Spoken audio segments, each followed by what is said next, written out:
Could use some help getting some chairs up. Okay.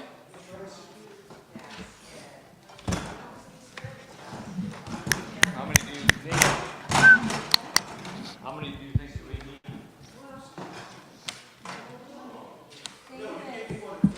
David, what's the first one?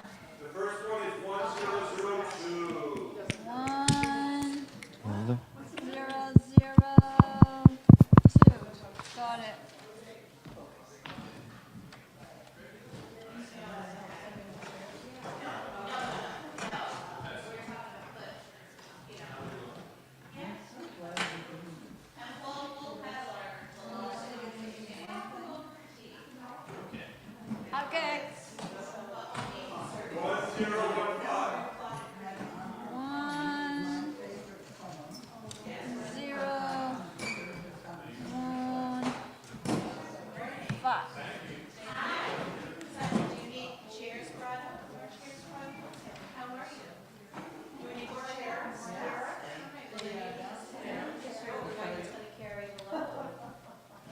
Okay. 1015. 1021. Really? Do we think we're doing that? Maybe. Yeah. Yeah, he thinks so. Okay.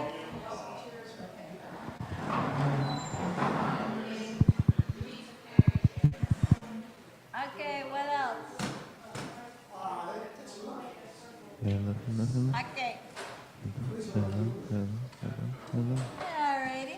We'll stick with that then.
Hello.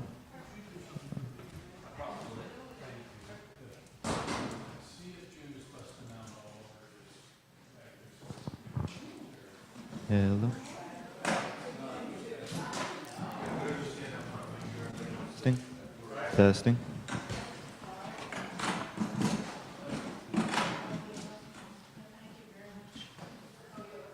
Testing. Testing. Testing.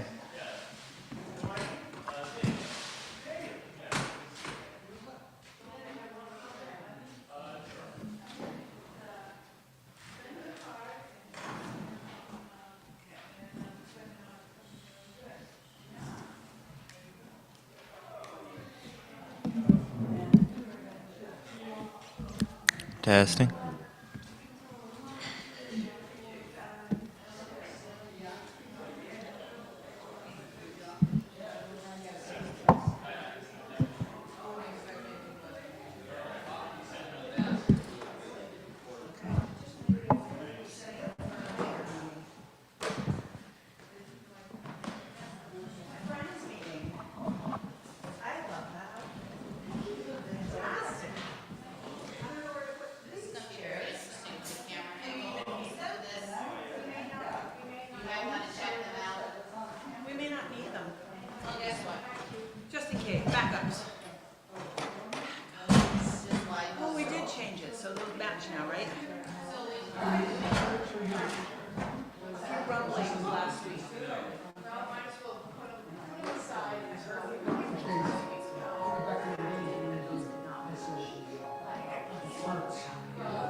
Oh, you didn't see the stole, oh, interesting. Is it, I looked under the knee.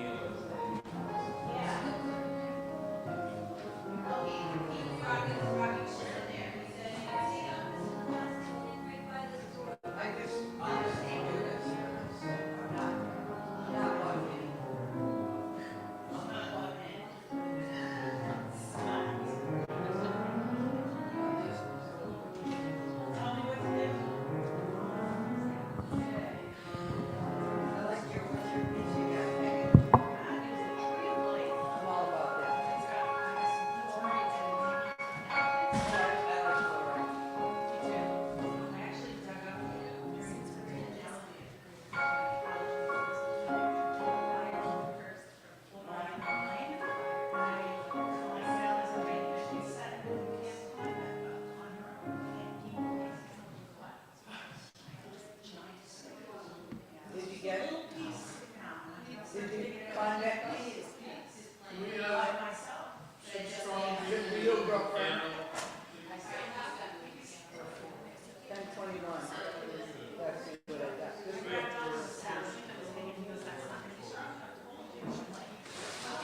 Okay, you get started now. I'll tell you after I get up there. You know, don't talk to him in here. Me too. So,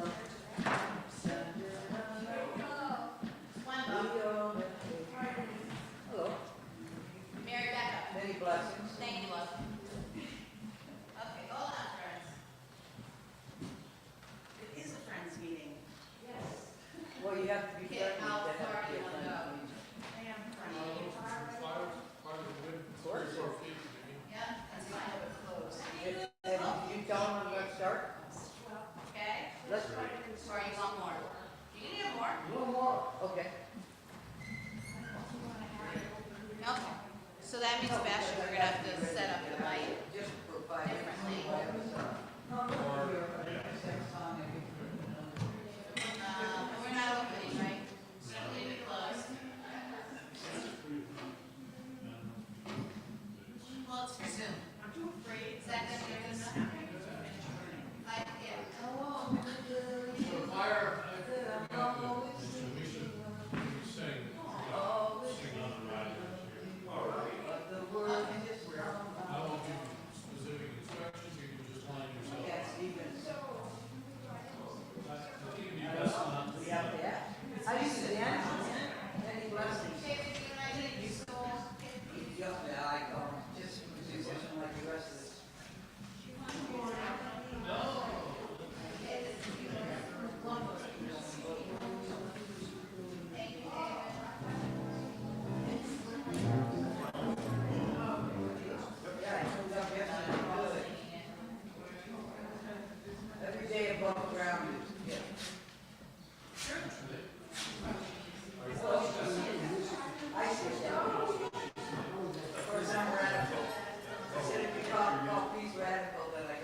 Hello?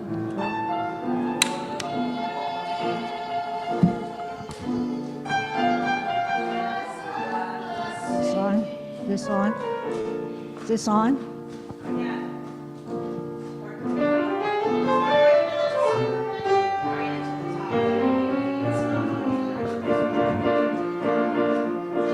Hello? Hello? Hello?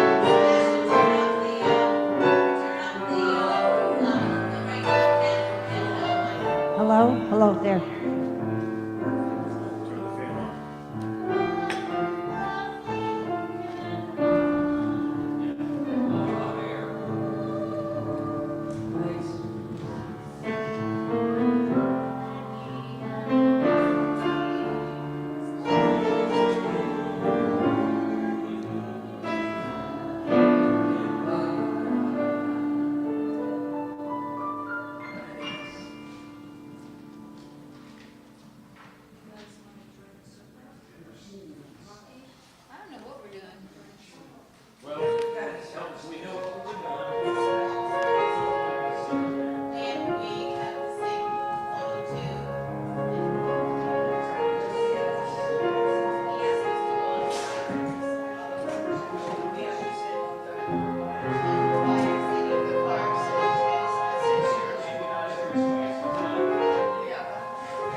Glory, hallelujah.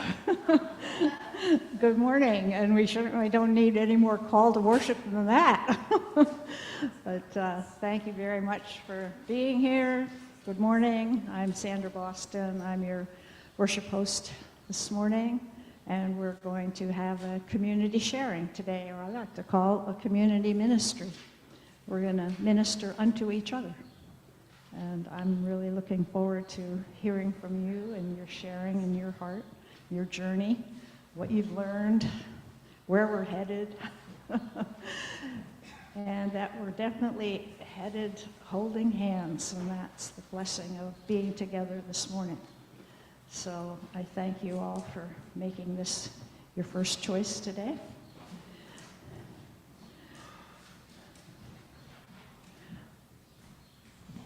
Get the dog settled. Come, come, come, come. Wanderer, worshiper, lover of leaving. It doesn't matter. Ours is not a caravan of despair. Come, though you have broken your vow 1,000 times.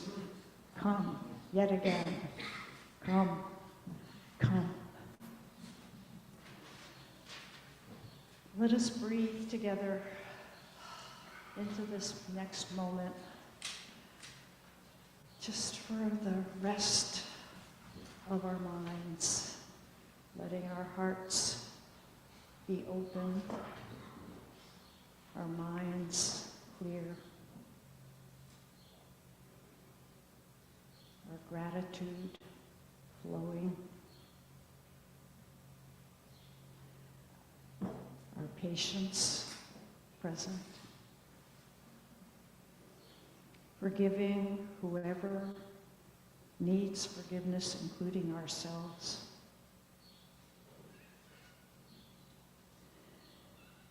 We pray for the blessing of being in each other's presence with the gathered wisdom of our lives, of our spiritual journeys, of our searching, and of our finding. We open our ears, our hearts, and our minds to the blessings of each other and of our shared stories, the gift of music, the gift of the history of this building and all the saints that have walked these aisles and filled these pews over 100 years. We are in sacred presence. Blessed be.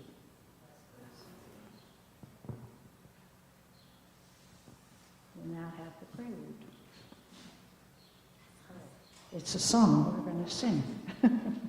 Number 1002 in the Teal hymn book.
This week, I can squash this week. Is this your goal? Okay, I'll squash this week. Then you roll. Shannon, you want? Plenty of room for you to join the circle.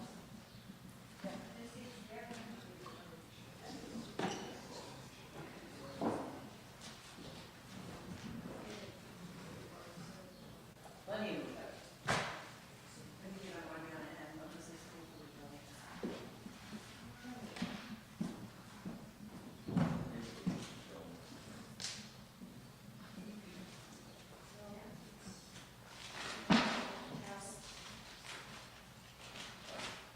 Sam, put the mic to your mouth so we can hear you.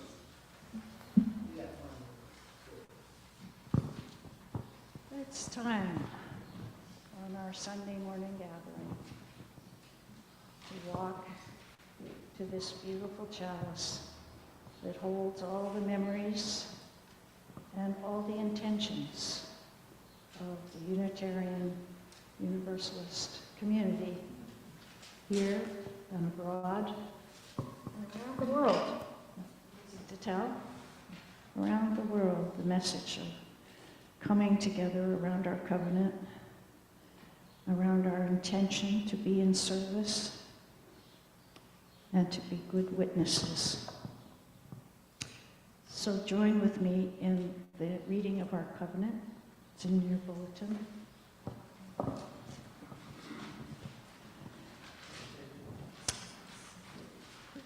In this house, we covenant with one another to create a community built on a foundation of love, to work together to promote equality, justice, and peace, accepting responsibility for our individual acts, to stand on the side of love, embracing the liberation of the oppressed, and working to end discrimination and unjust privilege, to communicate with kindness and support, and to serve with compassion and commitment, to listen respectfully and value our diversity as a source of our collective strength, to learn and grow together, generously sharing our time, talents, and treasures, to celebrate the joys of discovery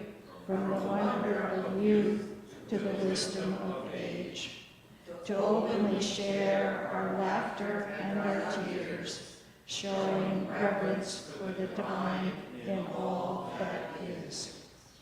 So just take a moment to look around and notice the reverence in all that is. Each one of us embodying these intentions, this history, and feeling the blessing of receiving this from each other. Blessed be.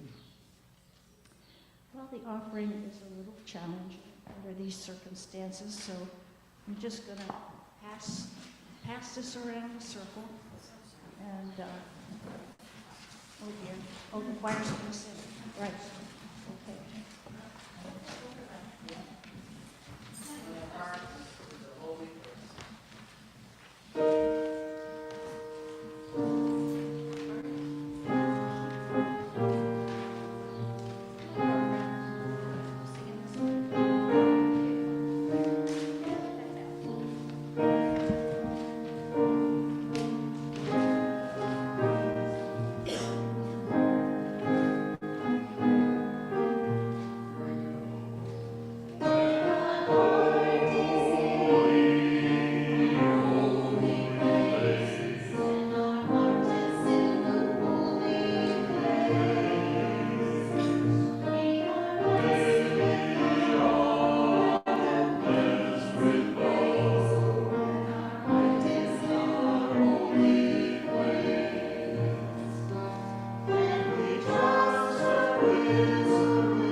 Faces in each other's eyes.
We are so blessed. Thank you, choir. And thank you, Kit. And may our hearts always be in a holy place. So, why did I pick this theme today? You know, I read a book. I don't like sitting in this chair, it's too low.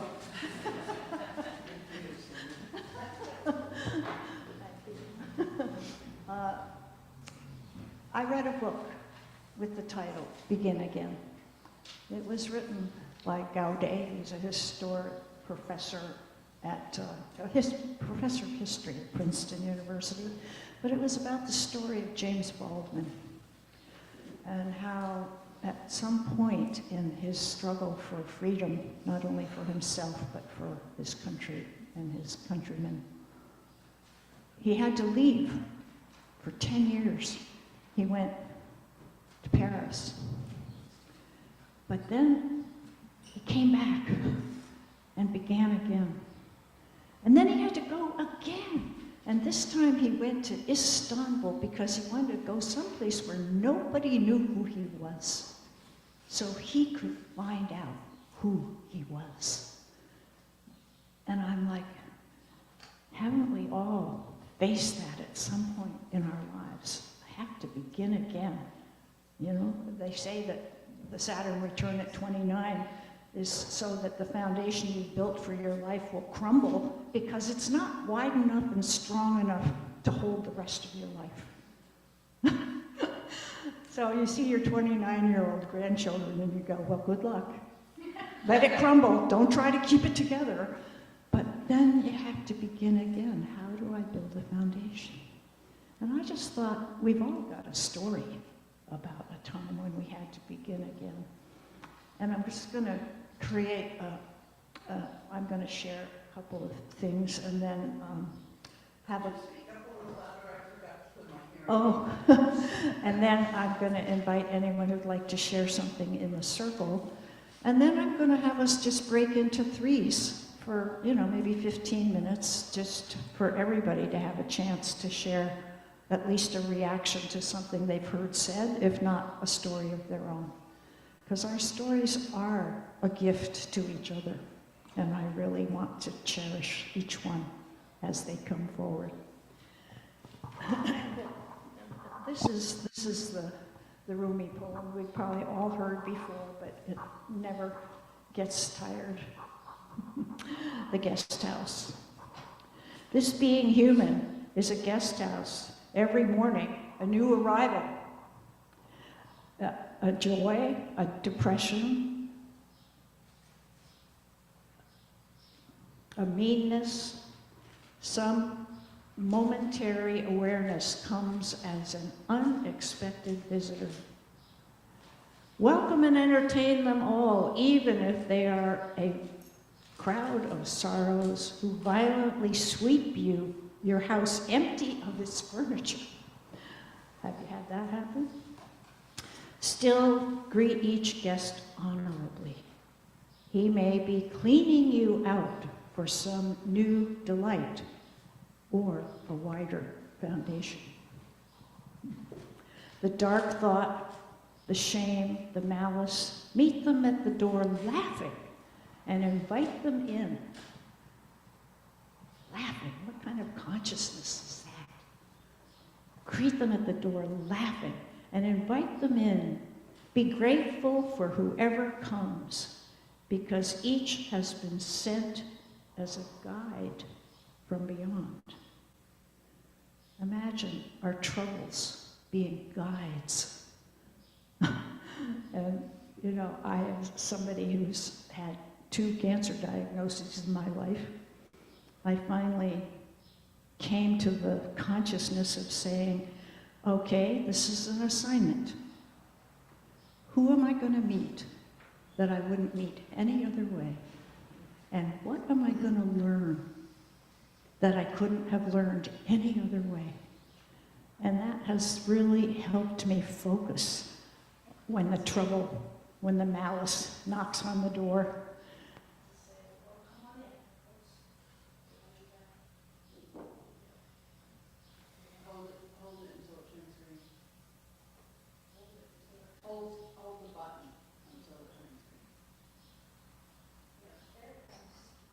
So am I back? I'm back. Yeah. And we're going to pass the mic around, so be sure and talk into the top of it. That's the trick. Don't talk like this. Talk like this, okay? So those are, and there's just one other that has meant a lot to me because it was written by a 19-year-old in her graduating yearbook. So at 19, she had come to this realization and she titled it, "Comes the Dawn." After a while, you learn the subtle difference between holding a hand and chaining a soul. And you learn that love doesn't mean security. And you begin to learn that kisses aren't contracts and presents aren't promises.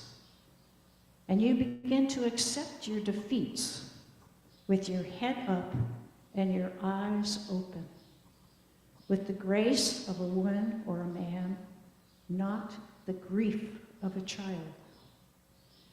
And you learn to build all your roads on today, because tomorrow's ground is too uncertain, and futures have a way of falling down in mid-flight.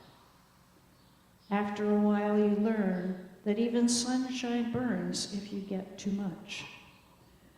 So you plant your own garden and decorate your own soul instead of waiting for someone to bring you flowers.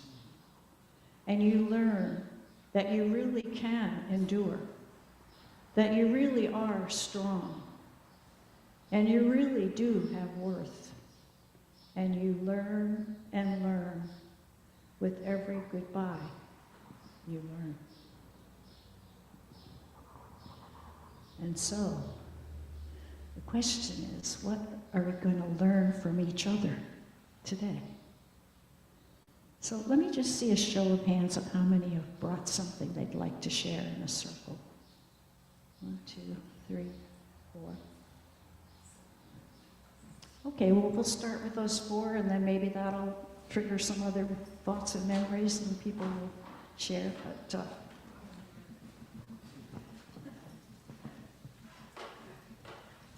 Annie, are you? Well, I didn't know if you wanted me to do my song now. Yeah, I think it's a great song for our theme, and when I asked Annie. The church I'm connected to, so what? Yes. When I asked Annie, what would you bring to this theme? Pop, it came right there. So I'll start with you, Annie. People say to me, oh, you must be crazy. How can you sing in times like these? Don't you read the news? Don't you read the news? Don't you keep the score? How can you sing when so many others read? People say to me, what kind of fool believes that a song can make a difference in the end? By way of reply, I say a fool such as I sees a song as somewhere to begin. Song is somewhere to begin. The search for something worth believing in. If changes are to come, there are things that must be done, and a song is somewhere to begin. People say to me, oh, you must be crazy. How can you dream in times like these? Don't you read the news? Don't you read the news? Don't you keep the score? How can you dream when so many others grieve?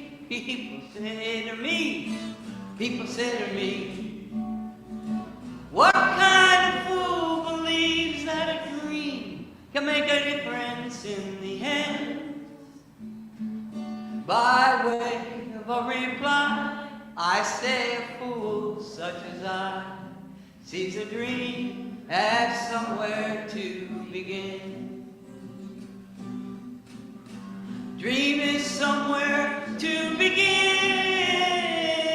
A search for something worth believing in. If changes are to come, there are things that must be done. And a dream is somewhere to begin. People say to me, oh, you must be crazy. How can you love in times like these? Don't you read the news? Don't you read the news? Don't you keep the score? How can you love when so many others grieve? People say to me, what kind of fool believes that love can make a difference in the end? By way of a reply, I say a fool such as I sees love as somewhere to begin. Love is somewhere to begin. A search for something worth believing in. If changes are to come, there are things that must be done. And love is somewhere, a dream is somewhere, and a song is somewhere to begin.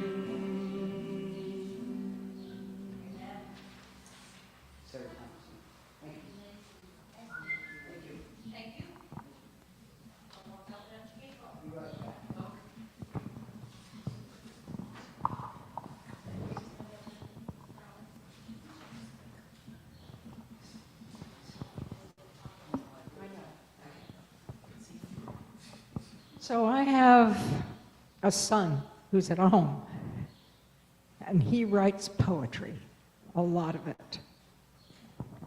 So this is a poem that he wrote, and maybe Robin will do it with me, I don't know. Close your inner ears to the breaking horns that are the sound of carelessness and hate. Wrap yourself in love and forget for a minute that sometimes everything is wrong.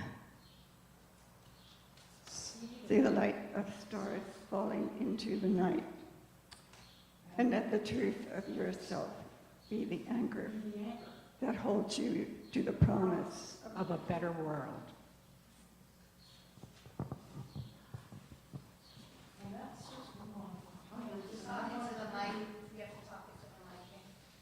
That's one of hundreds, and I want to give you one more.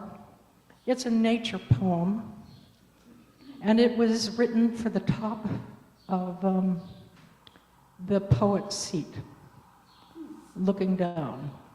Sunset, it's called.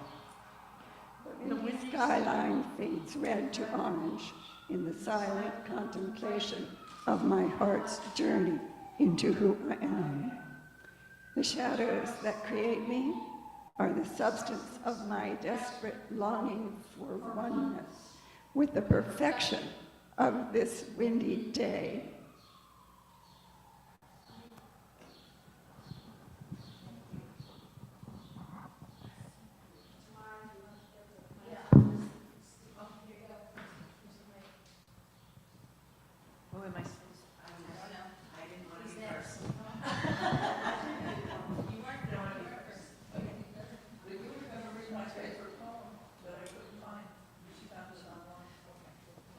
So 5 months ago, I split from my husband, and I wrote this poem May 27th, so it's 5 months.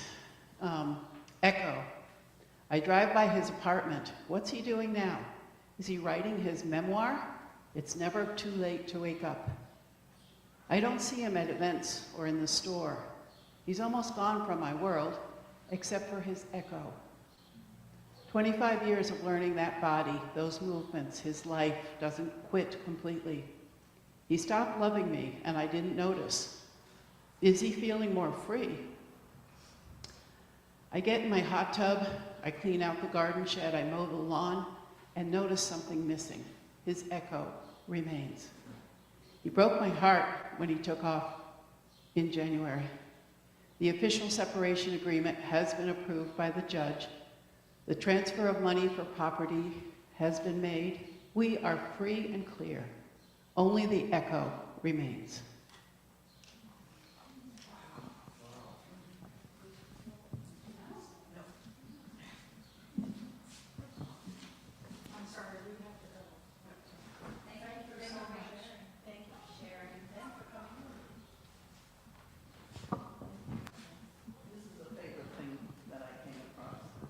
It's called gossip. In ancient Greece, Socrates had a great reputation of wisdom. One day, someone came to find the great philosopher and said to him, "Do you know what I just heard about your friend?" "A moment," replied Socrates. "Before you tell me, I'd like to test you with 3 tests before continuing." Yes, continued Socrates. "Before telling me anything about the others, it's good to take time to filter what you mean. I call it the test of truth. Have you checked if what you're going to tell me is true?"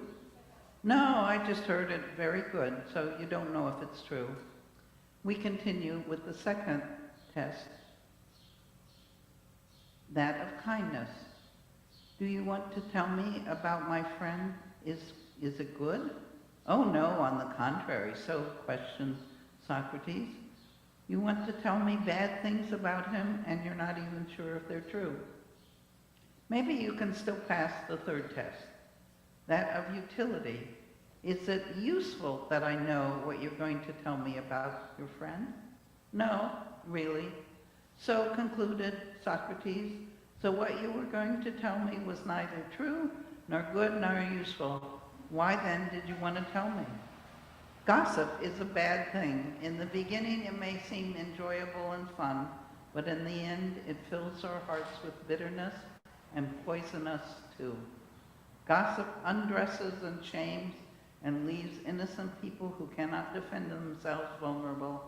It unclothes human dignity and shames the others unfairly. We kill innocent people with our gossip and bad-mouthing. Gossip is the stripping of human dignity by bitter souls.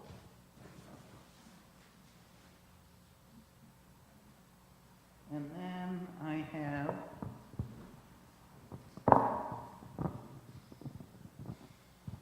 one other.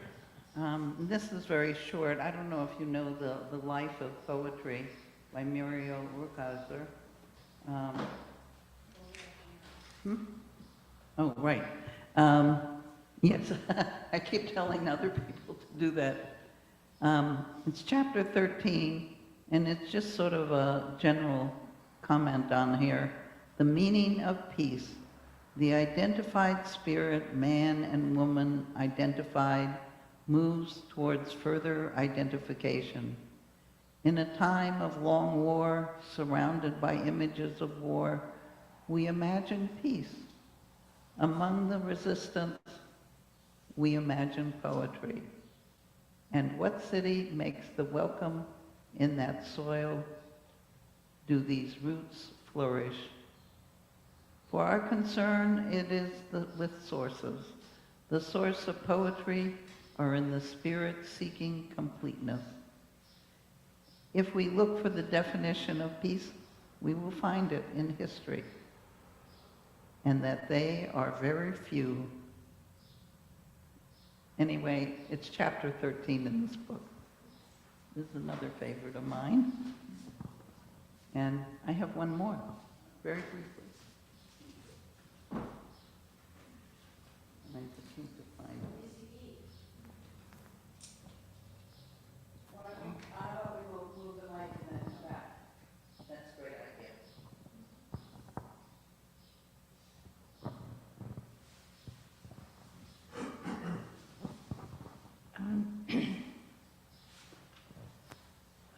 just want to share something that I learned and wanted to pass on to inspire others. Although I've learned through the ceasefire demonstration to really talk and especially listen to other people. I've met so many new people there, and I find every time we have a conversation, we learn so much about each other, and it's such a delightful experience. I look forward to that. So when I had to leave, when they were making so much noise replacing the roofing, and I was right next to the roof.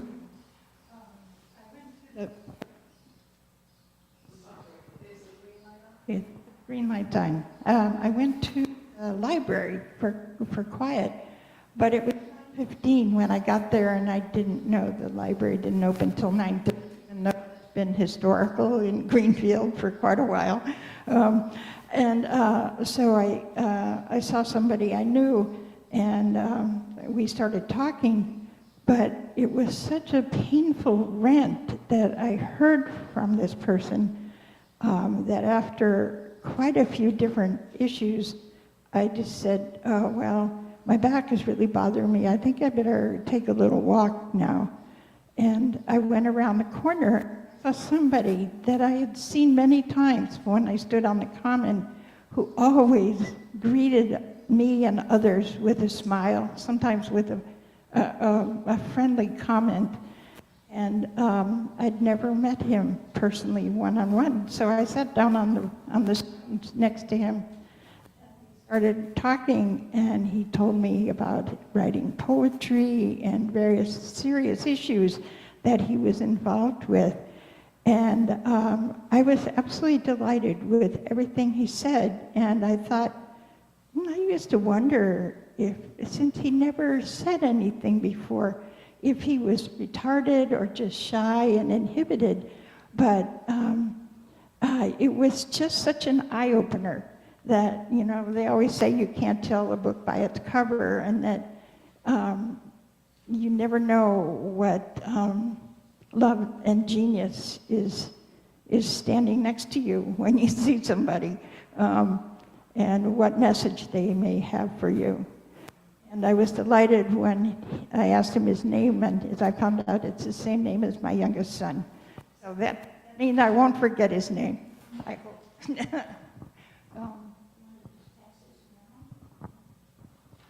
Yeah, good morning. My name is Daniel, and the poem that was read earlier about kisses are not contracts and the importance of planting your own garden was read to me initially in college by a woman I should have gotten married to way back when.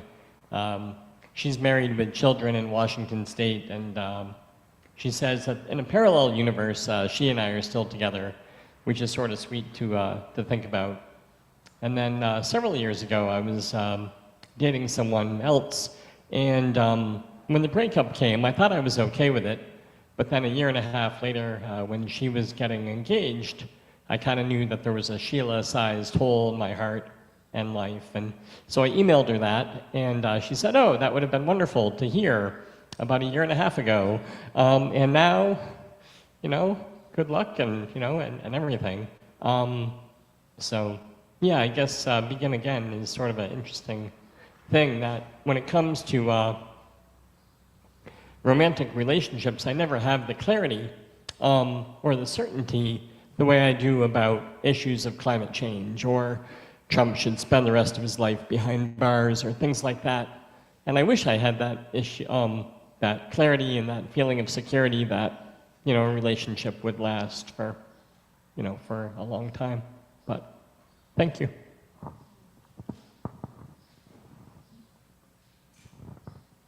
Anybody else over here?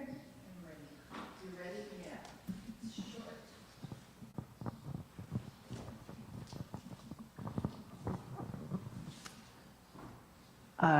When she was speaking earlier of basically burning it down to start over again to make room for the new things, back in 1992, I had hit essentially rock bottom, had moved back in with my parents, et cetera, et cetera. Fast forward, I had applied for a job through a newspaper ad to work in Yellowstone National Park. I had no idea where now Yellowstone was, not a clue. But it was a job, and it was something that I couldn't get in Springfield, Massachusetts, so I applied, I got it. I got on a bus with a backpack and waved goodbye to my mother, heading someplace that I had no idea where I was going. And I went to work there for the summer, and I ended up staying for 7 years, and that was the beginning of the new chapter of my life. So I had spent about 7 years floundering in that post-graduation limbo that most young adults go through of, where is my life going? I'm just going to drink. I'm going to drink, I'm going to smoke, I'm going to party with my friends. And the universe decided, this is not a sustainable life, so we're going to throw something else in your way.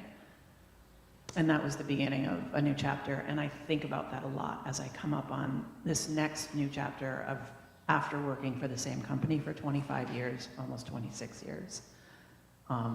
They are probably going to, myself and many others that have been working there for just as long, say goodbye. So I find myself on the beginning of a new chapter.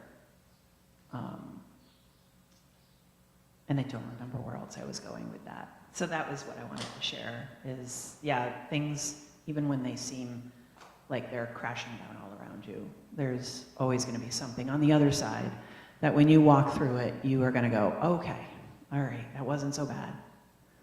Look at what I have now.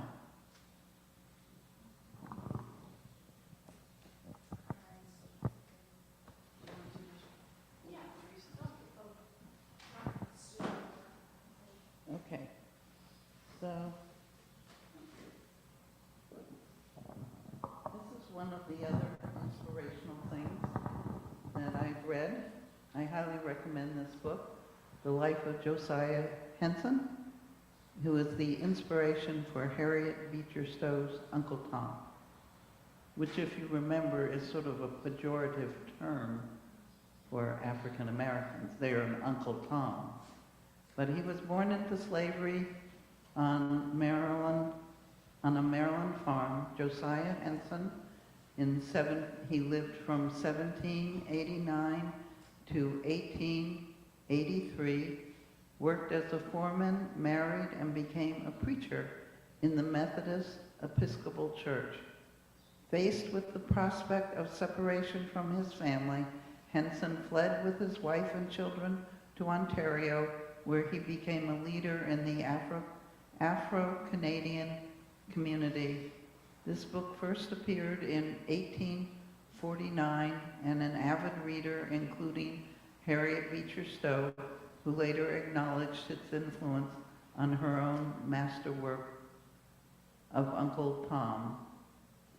And it is an amazing story of how he managed to get there, and what his inspiration was. His mother told him to walk to the church where there was a sermon of the teachings of Jesus.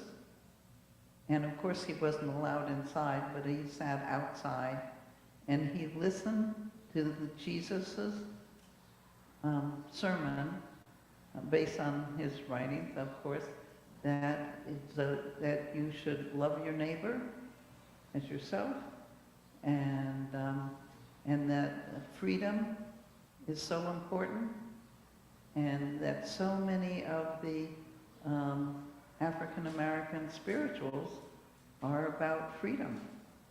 And that was the teachings of Jesus. And I found that very inspirational. I find the Equal Justice Institute also very inspirational. And he described where, you know, he has this memorial to all the places where people were lynched.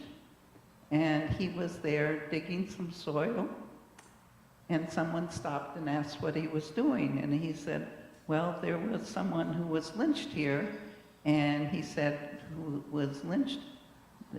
who the person was who lynched this African American.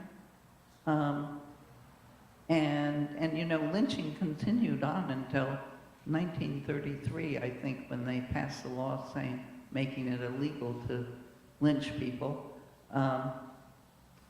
But he said he's digging up the soil, and this person stops and asks what he was doing. And he told him, and then when he found out the name of the person who had done the lynching, he said, "Oh my God, that's a relative of mine. I feel so ashamed. Let me help you." I thought that was very inspirational.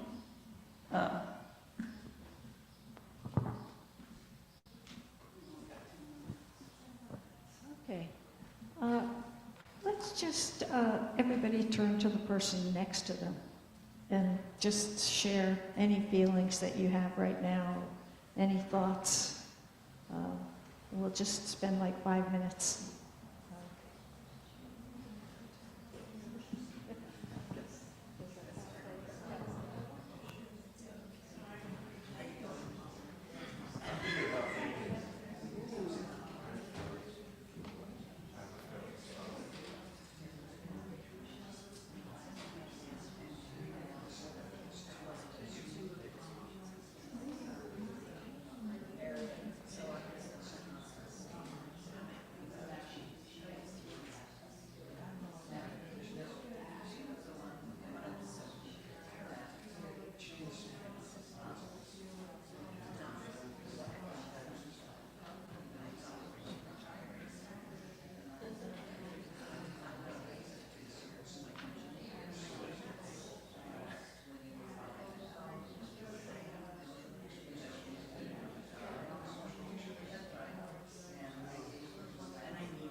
Okay, if you could take the last minute to wrap up.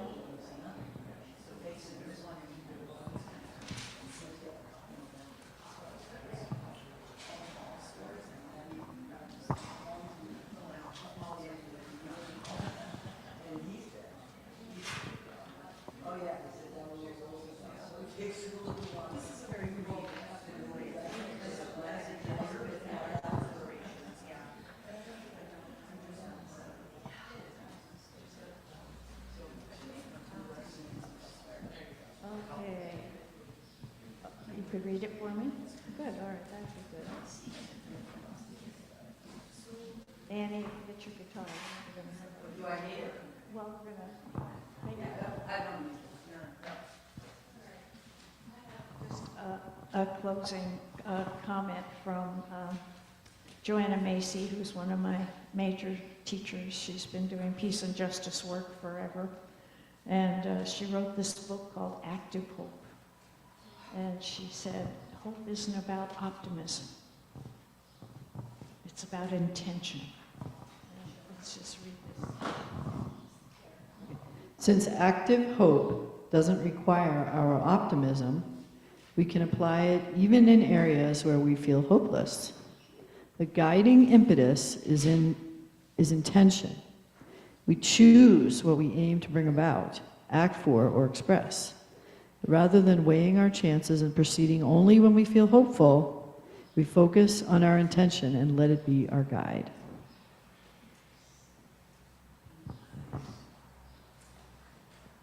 So take a deep breath. Know that you're in good hands, your own. And let's close this part of our service with Lean on Me. It's in the blue hymn book. What number is it? 1021. 1021.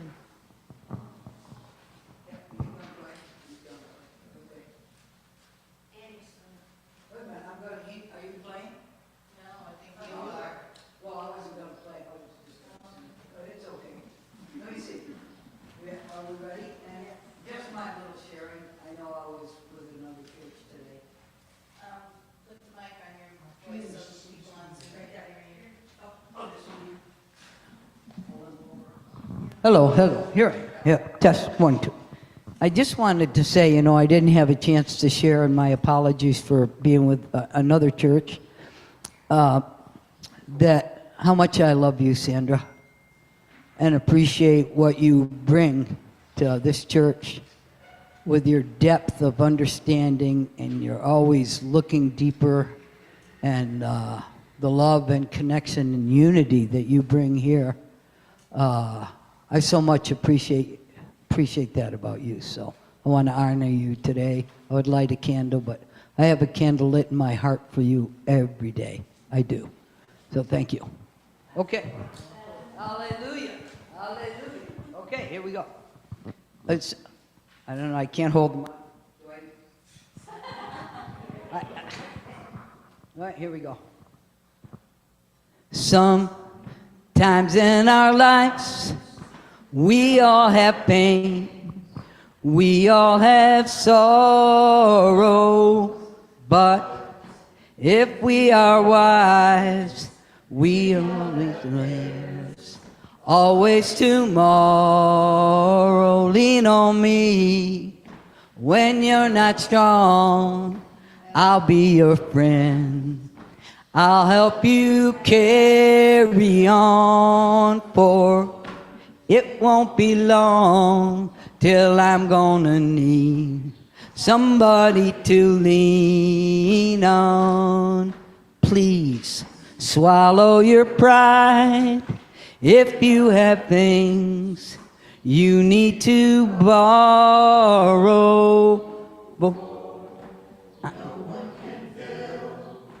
All of your needs, if you won't let show, lean on me. When you're not strong, I'll be your friend. I'll help you carry on, for it won't be long till I'm gonna need somebody to lean on. A little higher. You just call on my brother if you need a hand. We all need somebody to lean on.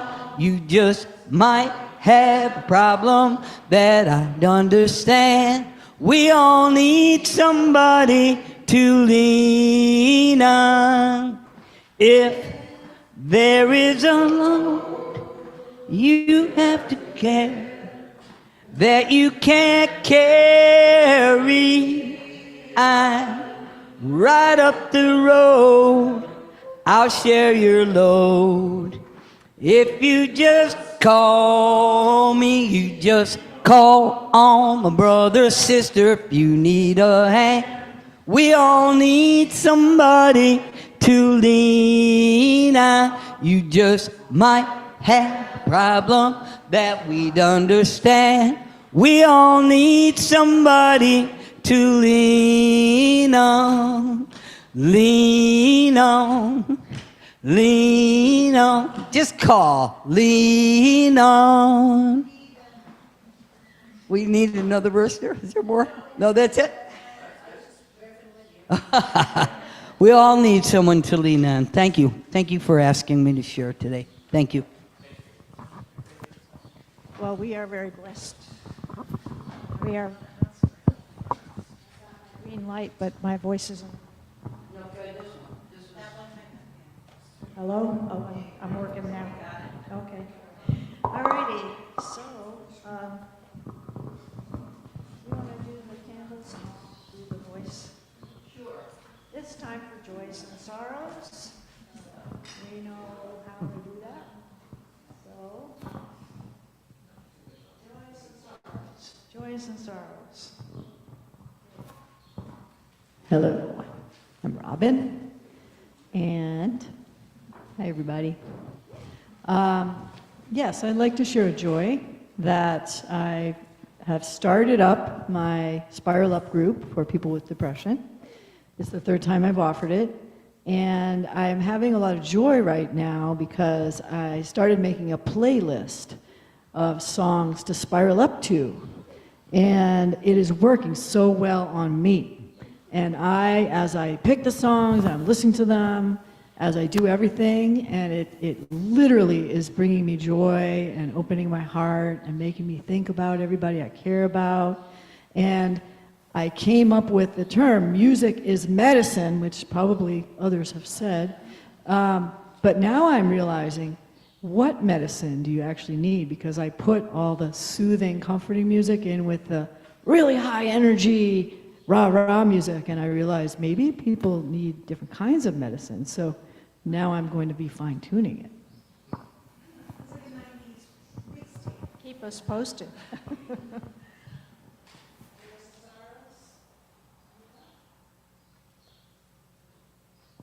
I'm going to share a quick joy. I'm sorry, I didn't mean to jump in.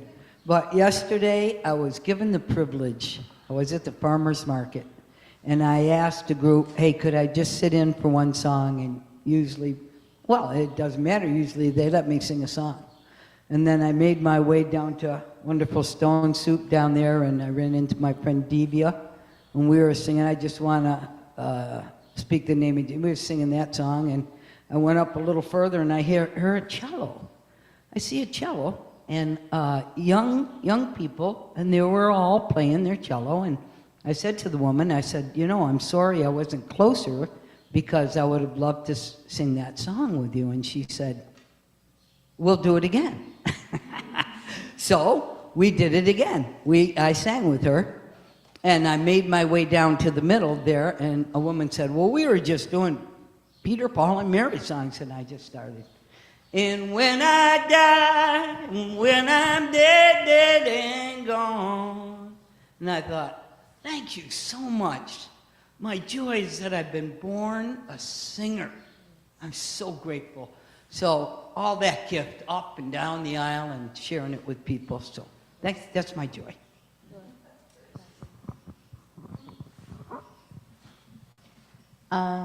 I'm Kirsten, and I had yesterday off from Stone Soup. which gave me enough energy to give Sandra a big hug this morning and be able to be fully present for today. And I just want to say what an amazing gift that was, because it's so difficult to really be present when you're exhausted. My huge concern is, and I say this out loud to share the burden, not as an advertisement. Stone Soup's beloved, and yet the business model isn't working. And while we're eking by, I don't know how, it's kind of miraculous. I'm really concerned, and I really have started to ponder the question, what would Greenfield do? What would Franklin County do if we had to cut our services, or God forbid, close our doors? And that's something that haunts me.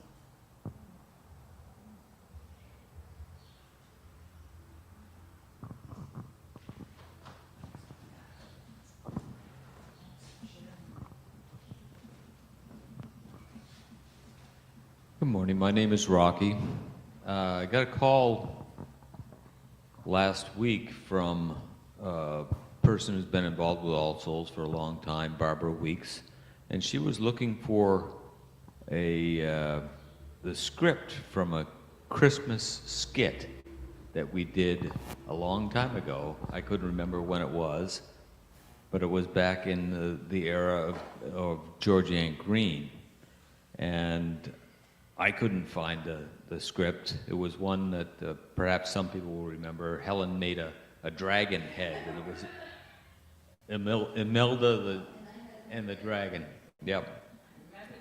But I couldn't find any record of what it was. Helen didn't have any record of it. So on a whim, I sent an email to the last address I had for Georgianne. I didn't hear anything back, and eventually, yesterday, I did. And she found it took her a while, but she found the script and sent it, and I forwarded it to Barbara, and she was delighted. And I was delighted to hear from Georgianne, and she sends her greetings to anyone here who remembers her. And the Joanna Macy book, I think she introduced, I think we did a reading group with that. So anyway. Greetings from the past. Thank you. Pat, do we have anybody on Zoom that wants to share?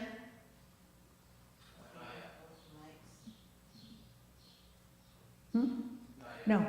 Okay. All right, so we're complete. Oh. Thank you, Sandra. I too am one of your fans, and I appreciate you and love you dearly.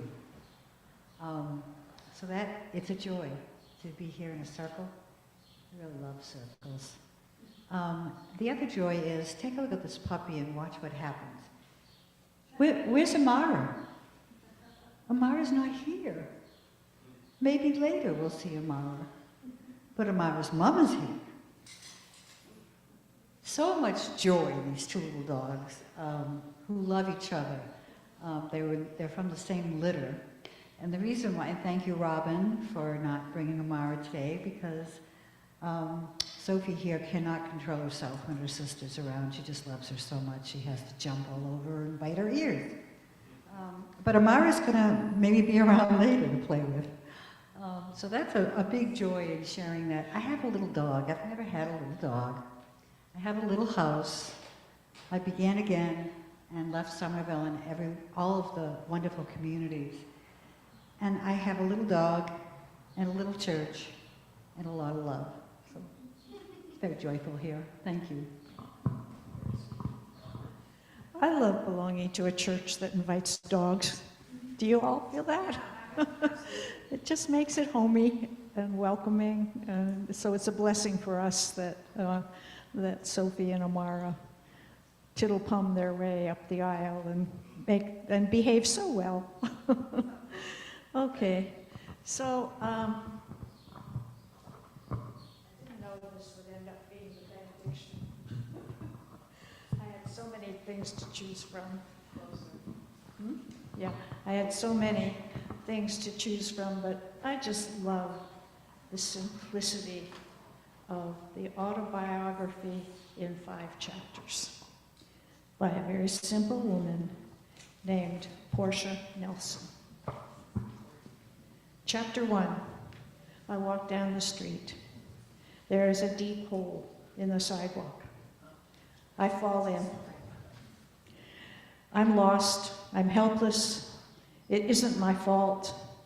It takes forever to find my way out. Chapter 2, I walk down the street. There is a deep hole in the sidewalk. I pretend I don't see it. I fall in again. I can't believe I'm in the same place. But it isn't my fault. It takes a little bit longer to get out. Chapter 3, I walk down the street. There is a deep hole in the sidewalk. I see it is there. I fall in. It's a habit, but my eyes are open and I know where I am. It is my fault. I get out immediately. Chapter 4, I walk down the same street. There is a deep hole in the sidewalk. I walk around it. Chapter 5, I walk down a different street. Go in peace. Go totally aware of the holes in the sidewalk. Of course they're there. Be peace. Be peace. Sandra, do we do our piece, the prelude, in this house, there was our closing, when we do that, that's in the beginning of our hymn? They have a prepared prelude. Sorry. Postlude. The words are on the back. It's easier to read the words on the back. Oh, that's just it. Does anyone need the lyrics? We're passing them out right now. We're good. We'll go right then. This seemed in keeping with your theme. June is about new beginnings. It's also about the churchedness and the intensity of those new beginnings. And I'll warn you though that the lyrics, if you're not familiar with them, you might take a moment right now and take a look at it before we start.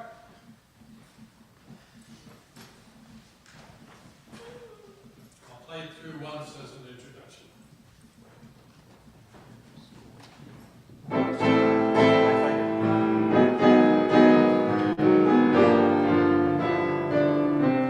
Just listening.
next Sunday is our flower communion.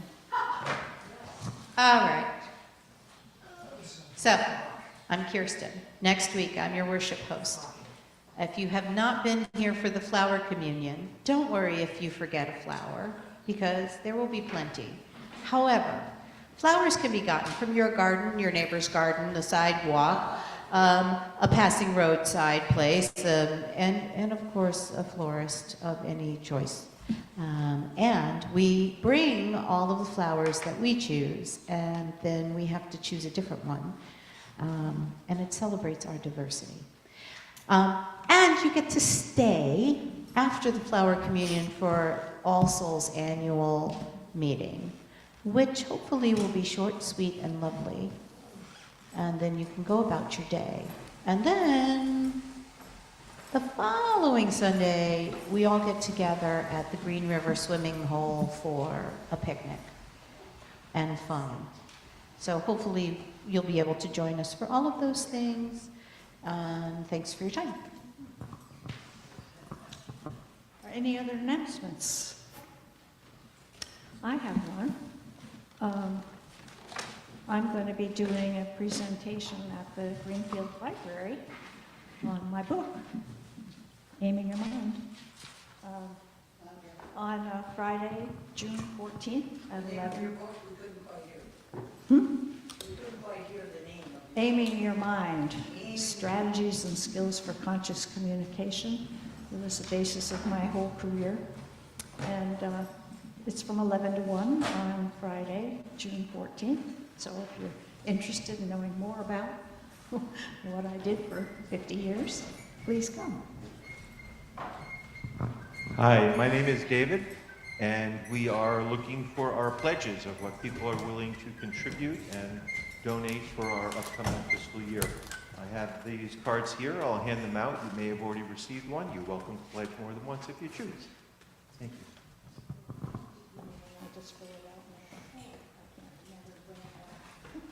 Any other announcements?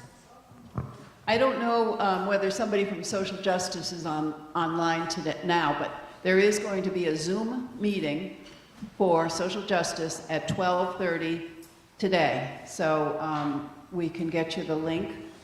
Is there somebody on, is Ellen or Molly want to report this differently? Oh, what's that? Okay, so anyway, social justice today, 12:30 Zoom.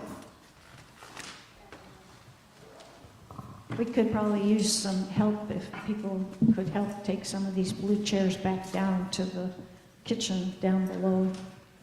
That would be helpful. Yeah, okay, rock and roll. Have a good week. Coffee. Oh, coffee hour over here. Yeah. Build your hat.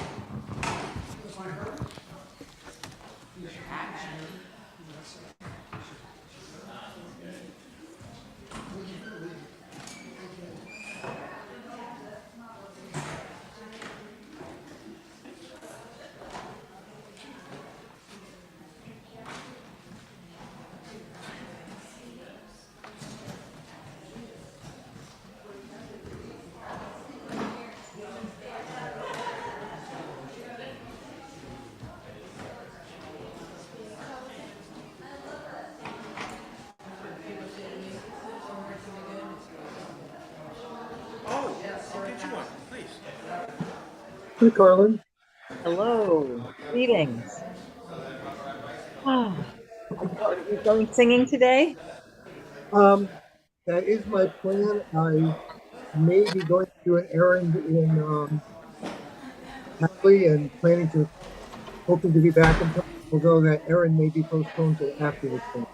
I have to talk to somebody who may be coming by to pick up something. Are you thinking about it? We always have so many conflicts here, and it's right in the middle of the day. So today might not be. One of our big chores that we think we may have talked about before is decluttering. Finally, decluttering. And Dan, if you're listening, I think we talked about this just last time we were on, that we've just accumulated so many decades of stuff between us, with parents who died and good friends who died and saying yes to everything. We're finally tackling, and as if you've tried it, you know how long it takes. Yeah. And if I don't make time for it, and that is give up other things, it just never happens. So, Dan, Yeah. you wouldn't know about this, Dan, would you? No, I have no idea what you're talking about. I live a very Zen-like, simple life with only a mat and a prayer book. I guess I see the prayer book up above you on my shelf. Yes. At one point in the past year, I decided because I'm not. I don't hoard things because I think I need them and I have to keep them. I keep things because I haven't got time to go through them. Right. I'm actually pretty clear about stuff I don't need, but it takes time. So sometime over the past year, for about a week and a half, maybe a couple of weeks, I decided to spend 15 minutes a day, one cleaning out file cabinet stuff. So I would just take a folder and take 15 minutes plus or minus, but just clear that folder and take out everything I didn't need. And if I didn't need the folder anymore at all, put it, just, recycle it, reuse it. And business cards, and I have a box of papers and stuff. And I would spend some time on that. And and that lasted about a week and a half, couple of weeks. And then I got behind on other stuff. And I was just, so yeah, it's decluttering my desk happens about every couple of months when, I'm very good for a while. And I'll sit here and I'll say, okay, that piece of paper goes there. And I have specific stacks that I then can put in the file. And then at some point, I'm in the middle of meetings or projects. And it's like, take it, I just toss it, take it, toss it, take it, toss it. And then I can't find anything because it gets to be about this big.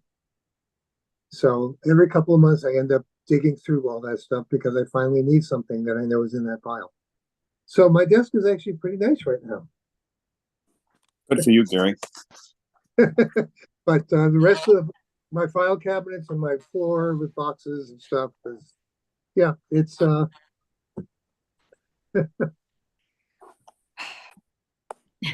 There's so many different strategies, and some work for a while, and then I have to find another one. It seems like that's something I have to accept, is that there's no one strategy for me that works all the time. That may be part of the journey, is changing up the strategies.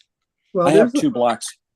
I have two blocks for that, and one of them is this. Like part of my clutter was this little note that I had stuck up, which is which said something like, the reason we hang on to things is because we're afraid of losing the memory associated with that object. And that's very true of me. And the other thing is, I'm a person who does lots of different projects, and this might be useful someday is one of the things that keeps me from and literally, I mean, sometimes it's when I've decluttered, sometimes I go, oh crap, today I need that little piece of wire to poke through this thing I'm trying to fix. So if you're that's why there's that Yankee thing of we keep everything in the barn, that might be useful someday. But if you don't have a barn, by the way, I thought there was going to be an annual meeting. It's actually next week. Oh, okay. It was just a mistake, I think, on Sandra's part. Or they changed it on her. They may have told her when she wrote that email, but then subsequently, anyway, it's been scheduled for right after the flower communion. I wonder who's doing the actual camera running and stuff now. I don't think it's Matt. I mean, I've just noticed that they're not really, trying to zoom in on things, or like today, the choir, there should have been a microphone up in front of the choir so you could hear them better. Although this kind of event is really hard. I don't have any cameras over in that corner to be able to, when people are sitting in a circle, it's hard to cover that. But anyway. It sounds like whoever it is, Dan, needs a little bit of mentoring from you, because you have a little more subtle understanding of what can be done. Yeah, I think that's important. I just yesterday bought my tickets back. I'm coming back it won't be till August, August 21st, I think, through the first week of September. I'll be there in person. I was going to come back in July, but my son and daughter-in-law are very afraid of viruses of every type. We've moved here to be close to the kids, and if there's so much as a sniffle, you can't see them for like 2 weeks. And we're going to go on a vacation. We're going to go on a vacation with them. And I was going to come back in July, and I would have had to be, anytime I fly, they see that as high risk, which I don't blame them for. I have to be in quarantine for 2 weeks. Now, who's this? What relative? My stepson and his wife and my grandkids. Okay. They're very afraid of COVID, and now they're afraid of bird flu. They believe that there is bird flu out there, but it's just a question of what kind of risk are you willing to take, Yeah, that one's a little harder. Let's just put this way. It would be a lot harder to get that one from somebody. Just leave it at that. Yeah, well, they're not having chicken or eggs because in the case of I forget which foreign country, it was like the Philippines or something. Families were eating. Our rooster died overnight. Let's cook it and eat it. And they cooked it and ate it, and they got bird flu, and one of them died. Stuff like that. Anyway. So it sort of puts a crimp on things. Yeah. Can you at least see the kids by Zoom while you're in quarantine to stay? Yeah, yeah, we FaceTime with them a lot. It's pretty restrictive. But I've got and when I go to church, when I go to a local church here, I do wear a mask. Wow. I've got to go. Good to see you, Dan. Good to see you. Enjoy singing if you get there. I will someday. Okay. Bye. Okay, folks. Thanks. Oh, see you next time. Yeah. So you're coming to the annual meeting, it sounds like. I hope to. Yeah. Mm-hmm. All right. Well, hopefully we'll be able to contribute easily from Zoom, especially if there's someone running it who's competent. So that's why I value whatever communication you're willing to make to the people who are running it, because when you're more connected to them, things seem to go better. Oh, yeah. Well, thank you, Carolyn. And Gary, see you soon. See you soon.